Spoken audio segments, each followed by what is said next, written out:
Good morning. Christa Cotton was raised in the clay fields of Southwest Georgia. Her grandparents were farmers, and her parents were entrepreneurs. That, coupled with her love for all things Southern, led to the helm of El Guapo. El Guapo makes bitters, syrups, mixers, and soda with whole ingredients using sustainable practices. They're delicious, by the way. As Christa likes to say, the ingredients don't include anything you can't pronounce. They were one of the first to make alcohol-free bitters and now manufacture 30 flavors, all of which are Christa's own recipes. The foundation produces a lab for its fellows, as Bob just said, where volunteers, advisors, like myself, are paired with entrepreneurs to provide feedback on their pitches. I was in Christa's group, and I was super impressed, and she is super impressive. Our meeting led to El Guapo being included in the Oprah magazine. Oprah selected it for a Made in America O-list, and we featured her twice on The View. When Christa applied for the Fellows Program in 2019, she had $180,000 in revenue.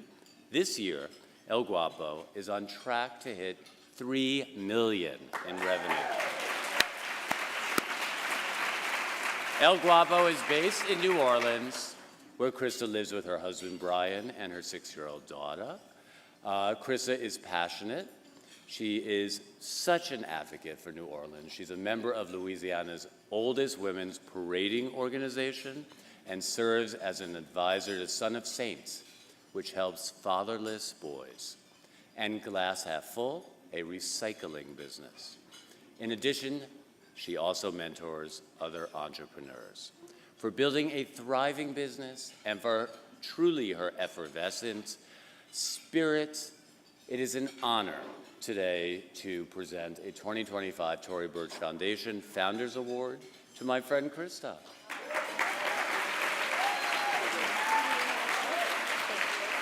Thank you. I'm putting this here. Thank you, Adam, Tory, and the entire foundation team.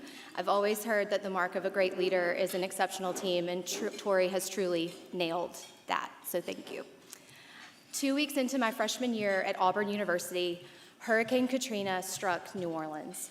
My family owns a commercial real estate company, and many of our properties there were badly damaged. My college job was shoveling out the muck. It was a city in ruins, but I fell in love. After graduation, I packed a U-Haul and moved to New Orleans permanently. My first job after college was in advertising. I led the Louisiana State tourism effort. I learned a ton, but entrepreneurship was still in my blood. After Katrina, I'd helped my parents open Georgia's first legal distillery since Prohibition. So I wanted to marry that product experience with the marketing knowledge I'd gained. I got that opportunity when a bartender in the quarter asked if I would buy his bitters equipment and the trademark for El Guapo. El Guapo means Mr. Handsome. I have a Bernese Mountain Dog named Archie Manning, after the famous New Orleans quarterback, of course, and he is very handsome, so I took it as a sign. I started making bitters in crawfish boil pots, very Louisiana. The recipes came naturally, and as the granddaughter of a farmer, I understood quality ingredient sourcing. At the end of 2019, Costco gave me a 24-store supplier diversity deal for a mixers line I was developing. In early March 2020, just before the COVID lockdown, we had finished bottling the product using a very high-interest loan when the buyer called to say, "There's a national toilet paper shortage. I'm reallocating your space and canceling your order." It was great. Everything I owned was on those pallets in products with expiration dates, and I was a new mom. Thankfully, it takes a lot to rattle me. My early childhood was difficult, but it made me resilient. My biological father, whom I rarely speak about in public, spent most of those years entangled in the legal system, including a stint in witness protection. My mom raised my sister and me on her own until she met our superhero, the dad who helped raise us.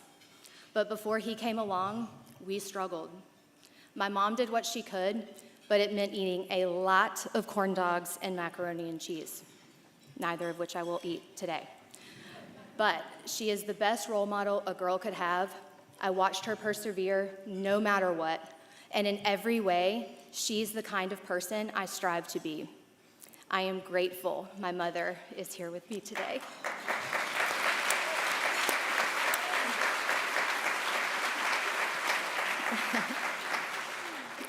So with my mother as inspiration, I figured it out.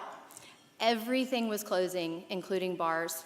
I put drink recipes on our website and discovered that desperate parents would pay anything for a great cocktail while locked in their homes with their children. We sold all of Costco's inventory in 3 weeks. Now, thank you, with a booming business, I discovered something else. I needed help. And thank the Lord, that is when I became a Tory Burch Fellow. The fellowship gave me 49 other women that I could relate to and learn from. We had each other. The education made us better business owners.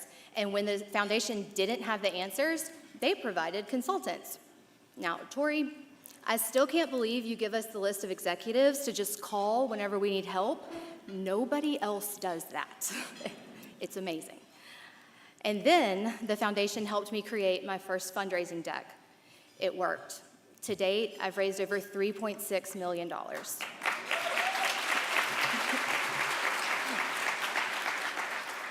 And money for female entrepreneurs, now that is a hot topic. I was 33 when a banker who knew my family said, "Your daddy will need to co-sign this note." A potential investor in my first round asked me if I was planning to have more children. And when it comes to investment, I have learned not all money is created equal. I tell other women, if the person makes you uneasy, honey, trust your intuition. And here's what else I've learned. Community is everything. I built one in New Orleans, and now, thanks to the Tory Burch Foundation, I have a community of incredible women building companies and camaraderie from coast to coast. This award is another gift in the string of many. Thank you. I love, love, love the Tory Burch Foundation.